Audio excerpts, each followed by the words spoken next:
Территория древнего Кыргызстана была центром начала Великого Шелкового пути, где наши предки активно участвовали в торговых процессах того времени, торгуя мехами диких животных, орехами и другими ценностями, обеспечивая свои села и семьи достатком.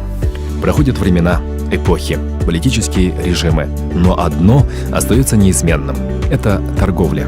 Ведь именно торговля является кровеносной артерией государства, обеспечивая ее жителей жизнью. В рамках празднования годовщины вступления Кыргызстана в Евразийский экономический союз с октября по декабрь 2016 года состоится первый ярмарочный фестиваль «Караван» кыргызстанской продукции и услуг по крупнейшим городам России. В продаже допускаются продукты питания, овощи, фрукты, сухофрукты, одежда, обувь, товары для дома и многое другое. Это уникальная возможность для кыргызстанских производителей продать свои товары или услуги конечному покупателю и по розничной цене, найти новых партнеров в каждом регионе России, получить практический опыт в экспорте своего товара на рынке России и многое другое.